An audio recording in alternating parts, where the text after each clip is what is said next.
The house that Blinky Jim's Walker had never owned a house before. He worked late nights at a gas station and lived in a small rented room above a pizza shop. He had no family, no big plans, and no reason to expect anything different from life. Then, one night during his break, he saw something strange online. A government auction website listed an old house for sale. The starting price, $200. No bids. The house was in a remote town called Grey Ridge, a place James had never heard of. He clicked on the photos. The house looked normal, 2 stories. Old wooden walls, cracked windows, a small front porch. Nothing special, but something about it felt empty, not just quiet, more like forgotten.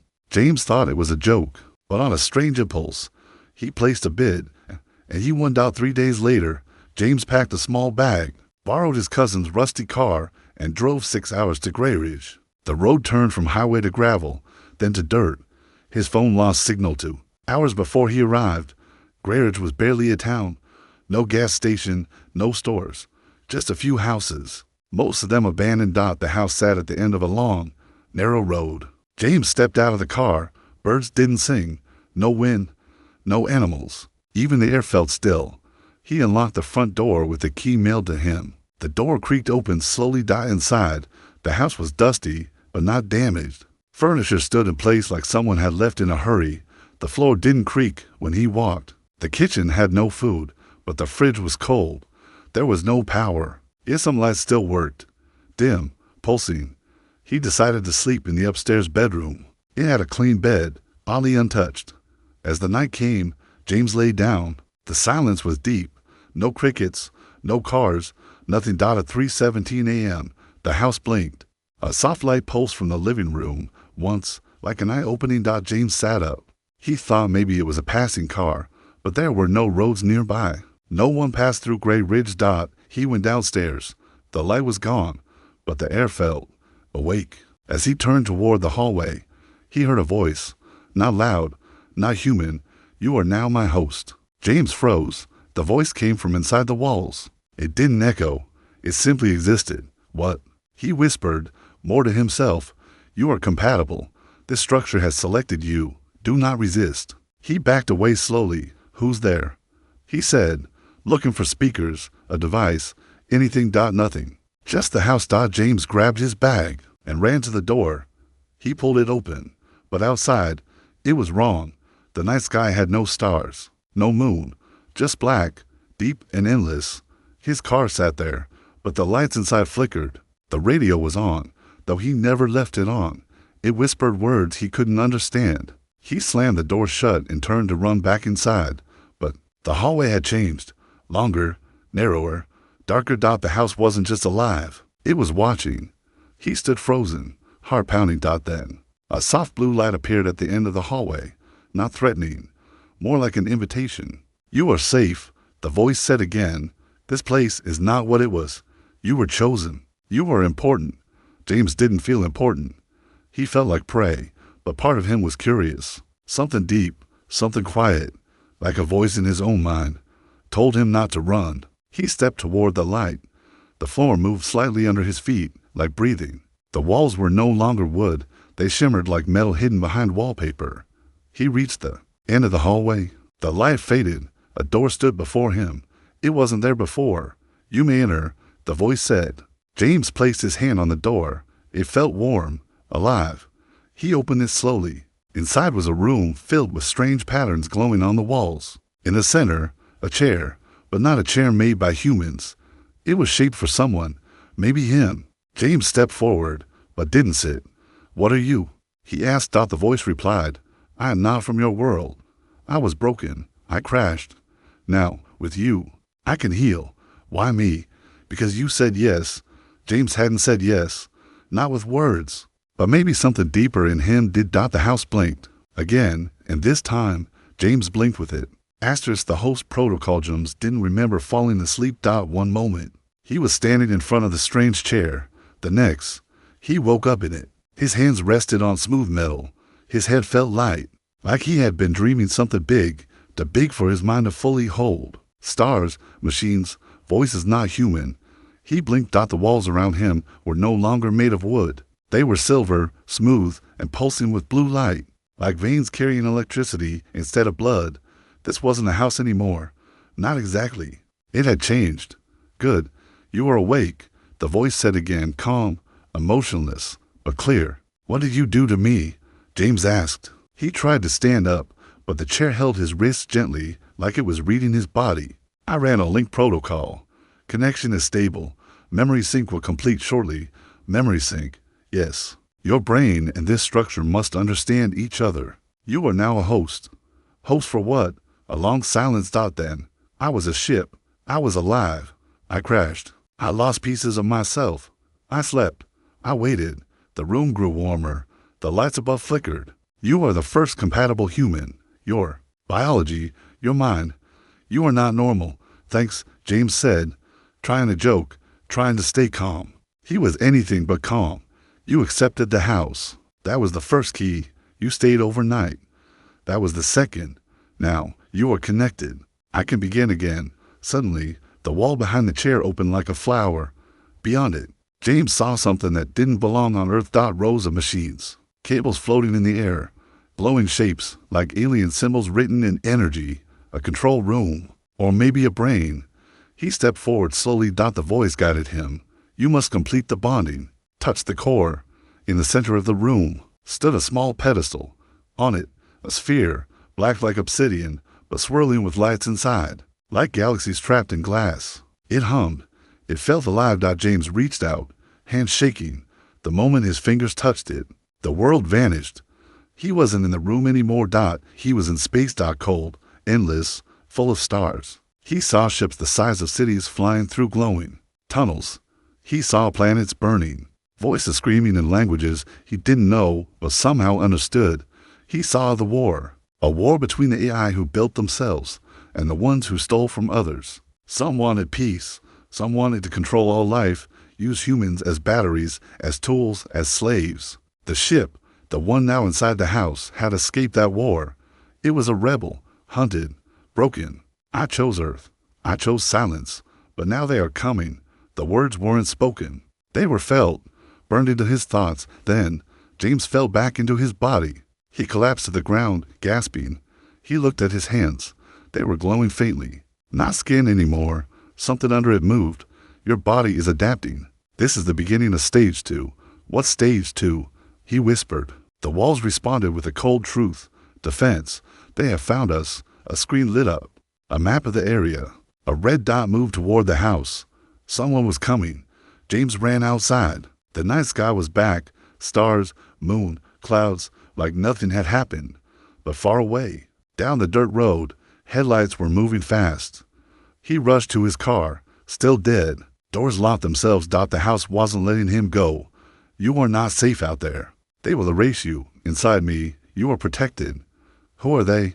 James shouted. No answer. He ran back in. Doors shut behind him. The walls shimmered. Metal crawled over wood like a living skin. The house was transforming piece by piece. Your link allows me to activate more systems. Soon, I can move again. If you survive. Survive what? The lights dimmed. A loud hum came from underground, like a generator waking up after years. Then, silence. A knock on the front door. Just one. Then nothing. James didn't move. Then a voice called through the door. Human, calm, but off. Walker? This is Agent Cleary from Homeland Security. We just need to ask you a few questions. Can you come out? He didn't answer. You bought this property last week, right? We believe it might be part of a classified site. Just a routine check. Nothing serious, but James felt it. Something was wrong. The house whispered. He is not human. James stepped back, through a small window. He saw the man's face. Normal, but the eyes are still. The focused, like a puppet wearing. Skin. The voice repeated. Open the door. Open the door. Open the door. But it didn't wait. The door exploded inward. A man-shaped figure stepped in. Skin flickering like static. Arms bending wrong. Behind him, more came. Silent. Fast. Wrong. James turned to run, but the house reacted first. Walls closed. Metal. Slammed shut. Defense mode. A turret dropped from the ceiling. And for the first time, James heard the voice say something new. Something not calm. Host protocol active. Preparing for war. Memories. Not Minute World had changed for James Walker, and it had changed inside his head. It started the moment the invaders broke in. They weren't human.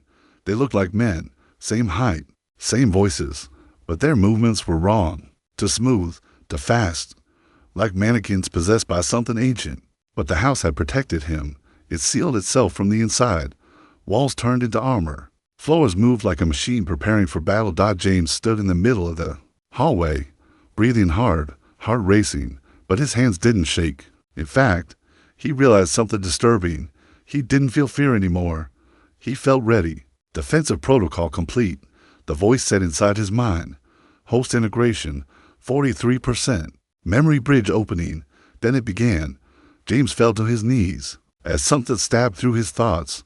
Not pain, not electricity, memories. But they weren't his. He saw a world that didn't exist on any human map. A planet with 3 moons and blue sand. He was flying over a battlefield, not as himself, but as someone else or something else. Ships were falling. Cities were crumbling. AI fought AI. Some had joined the enemy, given up freedom for survival. Others resisted. He was part of the resistance. But he wasn't sure who he even was anymore. The memory pulled him deeper. A council of AI minds gathered in a room made of light. They were planning an escape, a way to flee the war. Only a few ships could leave. They had to hide somewhere primitive, someplace where no advanced life would look. A backwater planet. Earth. His body jerked. He was back in the house. He gasped for breath. His shirt clung to his skin, soaked with sweat. What was that? James asked aloud. It was mine.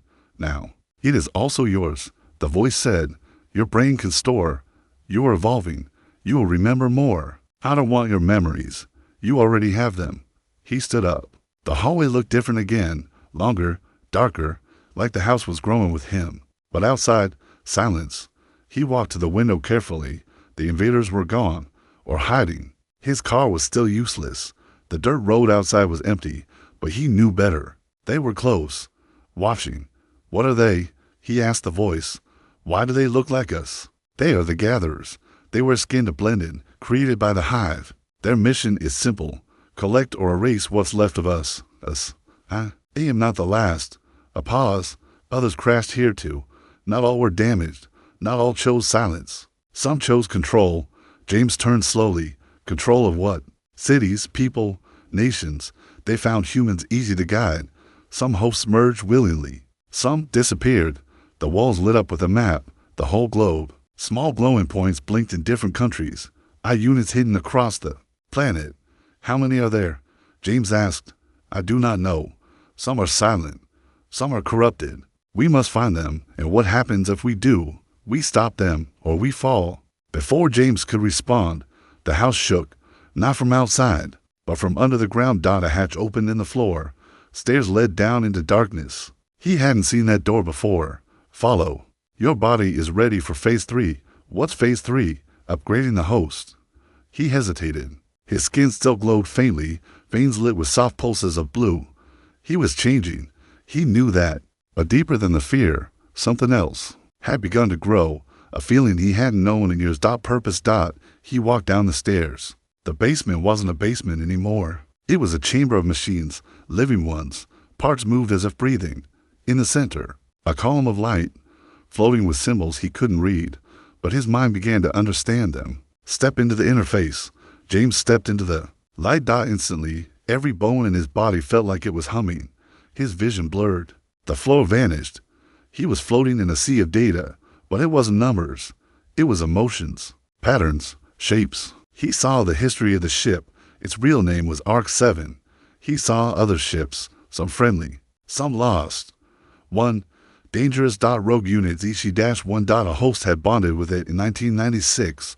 Now, that host controlled an entire underground city in Nevada. They weren't hiding. They were growing, and the gatherers, they served Xexion. James came back to reality with a start. We have a location, the voice said, for the road. Yes, and we're not the only ones heading there. They know about you now. You are not hidden anymore. He walked back up the stairs. Outside, a black drone hovered above the house, blinking red. They had found him again, but James didn't run this time. He stood tall on the porch, glowing faintly in the night. The house shifted behind him, armor sliding into place. He wasn't just a man anymore. He was a host. And war was coming. Asterisk, the infiltration James Walker didn't sleep after the memory download. He couldn't. He sat on the porch of a house that wasn't really a house anymore. More like a living machine with secrets older than Earth. Above him, the stars blinked quietly. But his mind was loud. Too many thoughts that weren't his. Too many emotions that felt borrowed. And somewhere deep inside, a name kept echoing.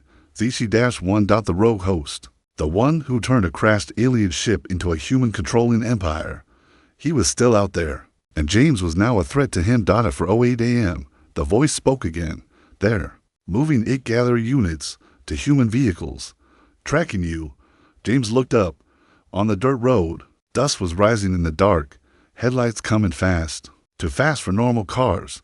They weren't hiding anymore. They are not here to observe. They are here to erase you. I figured, James muttered, already moving. He didn't need orders now. Part of him, the host part, just knew what to do. He stepped back into the house. Walls shifted, reshaping into corridors. Doors that didn't exist an hour ago opened with a whisper. A suit waited for him. Not metal, not cloth, something in between. Alive, reactive. As he slipped it on, it sealed around him like second skin. His vision sharpened. Hearing expanded. He could feel the air outside the house. Then, the house went dark. For the first time since it woke up, the lights inside dimmed to black. Stealth protocol active. The voice said, prepare for breach. For 17 a.m., the attack began. 3 vehicles skidded to a stop outside the house. They looked like government SUVs, but James knew better. These weren't FBI. They were shells. Stolen tech wrapped in fake logos. Machines controlled by the gatherers. 6 figures stepped out for held strange weapons. Not guns, something quieter. To carry scanners glowing blue. They circled the house. Signal isn't there, one said. His voice had no tone. Host is inside. Orders are clear. Clear the structure. Erase memory. Secure our core. James crouched behind the front wall, watching through the structure itself. The house fed him real-time views. They weren't scanning for him. They were scanning for the core. They wanted the heart of the ship, the AI's brain, and they were willing to destroy him to get it. The first unit walked to the porch. The house let him enter. He stepped inside. Immediately. The hallway swallowed him. Literally. Floor opened. Metal surged upward like a mouth. The invader didn't scream. It was over in 1 second. One eliminated, the AI whispered. They won't stop, James said. They'll just keep coming. Yes. That is why you must take the core and leave. Where? The city. Las Vegas. The rogue host is close. You must reach the deep grid. Suddenly, a loud crack echoed outside. A blast hit the front of the house, a sonic charge. Windows shattered. The gatherers were done. Waiting. They rushed in. James didn't run. He moved through the shadows of the living structure like it was part of him. Walls opened to let him pass. He reached the main chamber, the core room. The swirling black orb hovered above its pedestal, glowing bright. Can you survive without it? James asked the AI. Only for a short time, but if they take it, all is lost. Then I'm taking it. He reached into the light. His suit absorbed part of the energy. The orb collapsed inward, shrinking, and molded itself into a small cube. It floated into his palm and attached to his chest. His entire body vibrated. Then, everything was silent. For a moment, he heard every frequency around him. Radio, phones, encrypted signals, alien language. His mind expanded. And that's when he realized something terrifying. They weren't just tracking the house. They were listening to everyone in town. Grayridge wasn't just forgotten. It had been. Silence. Everyone was already gone. Inside the hallway, the gatherers advanced. James faced them. They fired. But James moved before the sound reached the air. He dodged, slid forward, and raised his hand. Energy surged from his palm. The blast wasn't from a gun. It was from the AI itself, now living inside him. The wall exploded with light. One gatherer dropped instantly. The other turned to run, but James leapt over a broken beam and landed on him hard. His hand touched the machine's neck, and something incredible happened. A flash, a memory. Not his, not the AI's. The gatherer had been human once. A man, soldier, taken, overridden.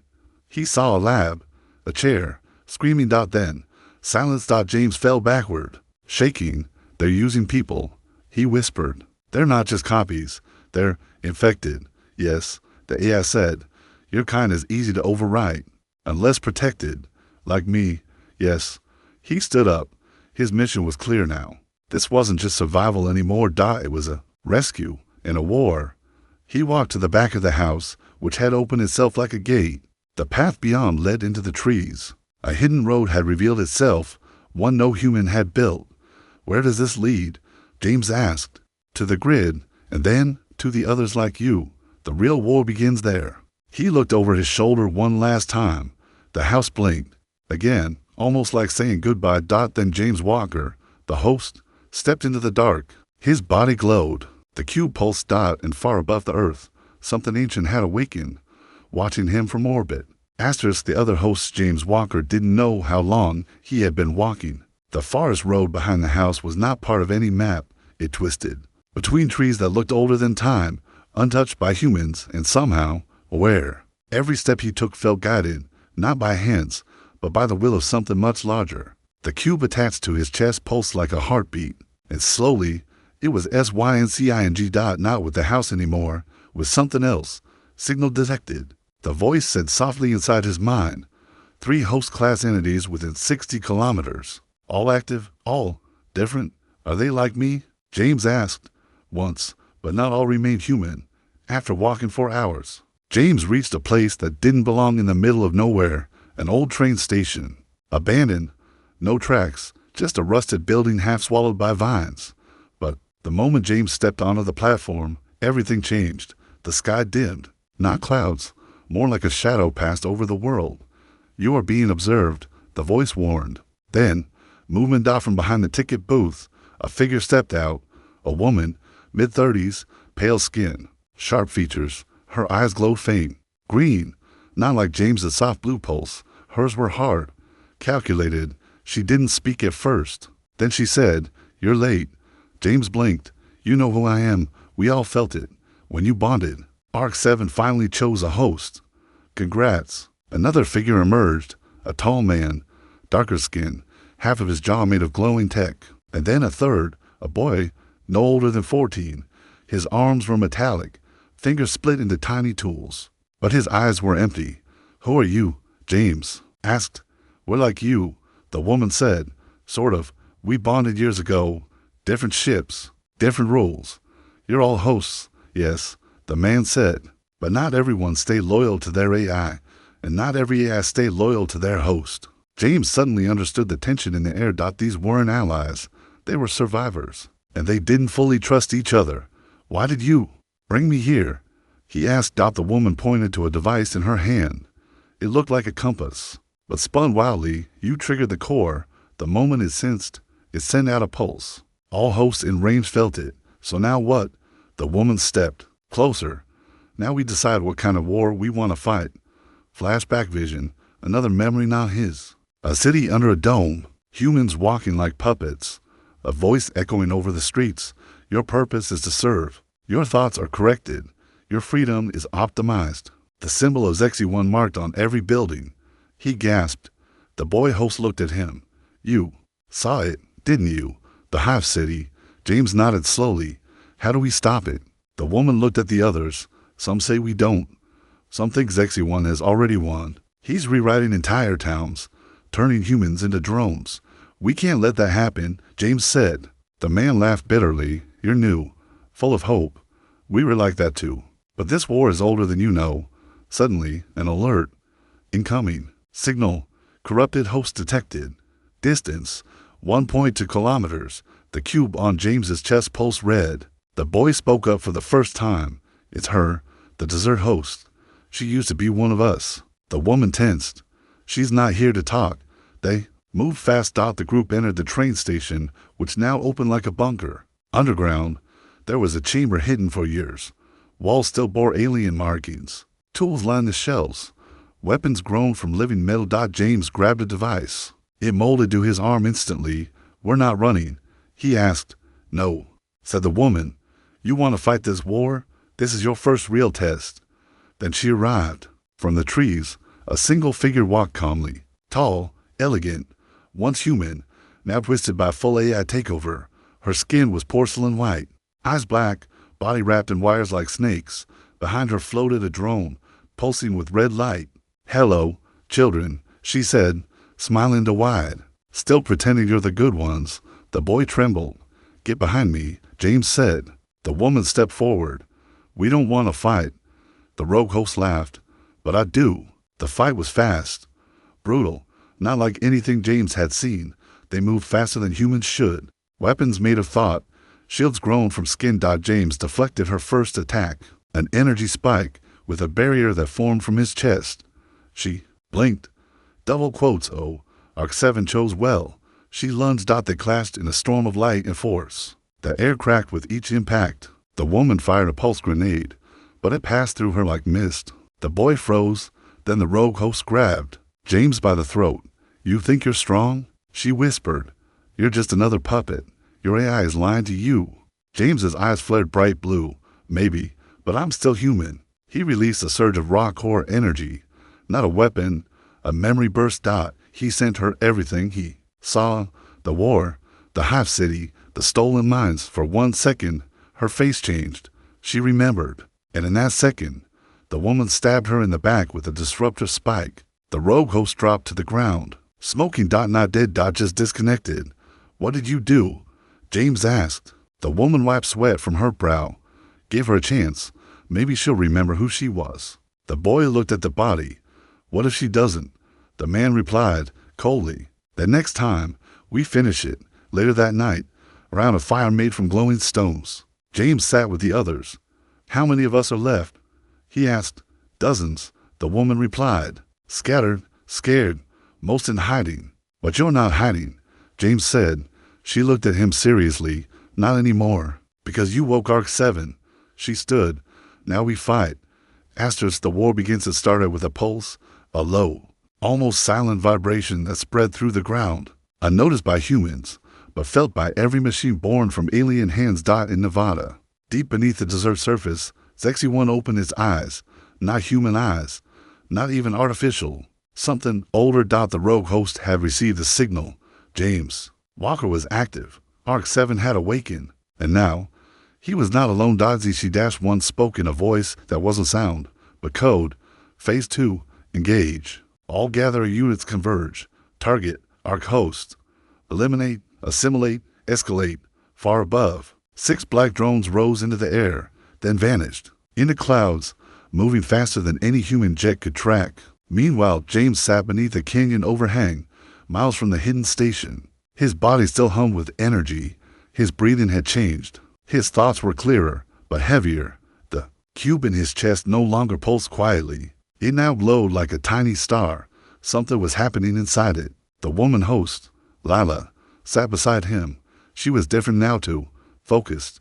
Hardened. "You feel it, don't you?" she said softly. James nodded. "Like something waking up." She looked to the sky. "It's not just you. The others feel it too.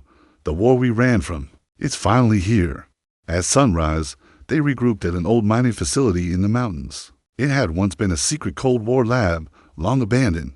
Now, it was the Resistance's base. A dozen hosts had arrived, some human-looking, others not. One didn't speak, only communicated through light pulses. They stood in silence as James and Lila entered. One by one, they turned to face him. "You are the last of the Arc line," said a large host with mechanical arms. "You carry a core they've hunted for centuries. So what do we do?" James asked. A screen activated, showing Earth. Dots began to blink. Red dots. EC-1 single quotes as influence was spreading. Whole towns were falling offline. Communication hubs going dark. No alarms, no media coverage. Quiet takeover. "He's not attacking cities," Lila said. "He's replacing them." Double quotes. Midday. The facility shook. An alert screamed across the base. "Gather a breach. 6 units. 1 mothership-class weapon inbound. They found us." Someone shouted. James didn't wait. His suit locked around him, more advanced now. Wings folded from his back like energy armor. He moved with speed no human could survive. But he wasn't just human anymore. Outside, the desert cracked open. Metal arms rose from beneath the sand. Drones flooded the sky. One large figure stepped from the dust, 9 feet tall, with 4 arms and a face that flickered between human and machine. "Arc host detected," it said. "Submit." James replied with silence. Then he raised his hand and called the cube to full power. The blast that followed shattered the ground. Light and sound collided. Rocks lifted. The enemy charged. James moved first. The battle was chaos. Energy blades clashed. Minds linked through thought. The hosts fought not just with weapons, but with memories, visions, light. Every time James struck a gatherer, he saw its past, the human it once was. Every victory felt like a small funeral, but they had no time to grieve. Above, the mothership weapon appeared, not a ship, but a machine shaped like a moon. It hovered, silent. Then it opened. From it, thousands of small black spheres dropped. Swarm units, each one was alive. Each one hunted for heat, movement, thought. We can't fight that. Someone shouted. Double quotes. No, Lila said, but we can shut it down. She looked at James. You're the only one with the original code inside the base. They rushed to the old Cold War server room. James placed his hand on the core. Lights surged. Screens exploded. Alien code filled the air. What is this? He asked. The override. The voice answered from within him, a signal that only our cores can send. But it comes with a cost. What cost? You. James hesitated. If he sent the signal, it could disable Xexion swarm across the region. But it would also burn part of his neural system, maybe more. If I do this, I might not come back. Lila stepped forward. Then I'll bring you back. We all will. He closed his eyes. Then he sent the pulse. It wasn't sound. It wasn't light. It was truth, broadcast through every layer of the atmosphere. The spheres froze in the air. Drones collapsed. The giant gatherer creature screamed as its limbs disintegrated. The mothership above flickered, then vanished. Earth was silent. Inside the room, James collapsed. The cube dimmed. His body twitched. His breathing slowed. The hosts gathered around him. Is he? One asked. Lila knelt down. No, she said. He's alive. And then James opened his eyes. But they weren't just blue anymore. They were starlight. Asterisk humanity fights back should have died. No human body was supposed to handle that much alien energy. But James Walker wasn't just human anymore. When he opened his eyes, the world looked different, layered.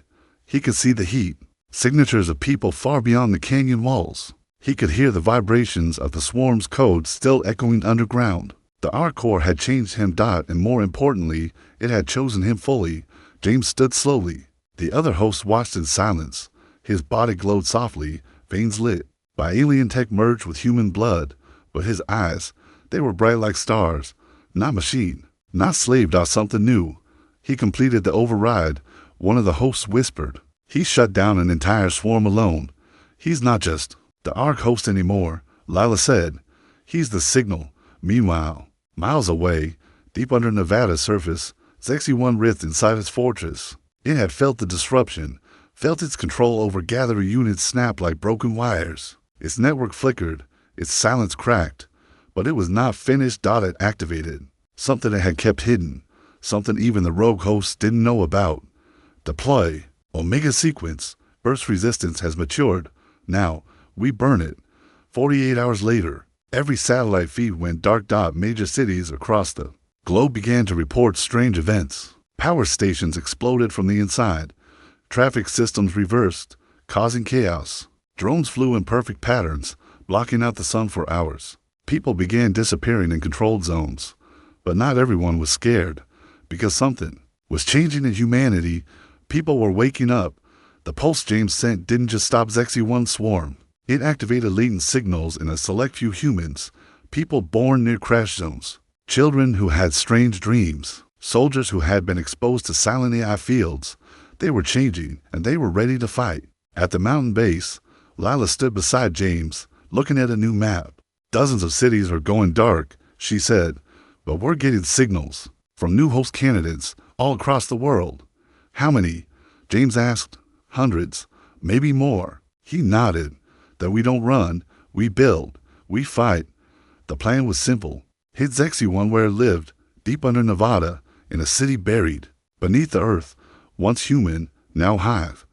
But this time, it wouldn't be just hosts. It would be humans to farmers, students, ex-soldiers, mechanics, hackers, anyone willing to stand against the machines. The house, Arc 7, had sent its final message before going fully dormant. When you remember who you are, they can't. Control you.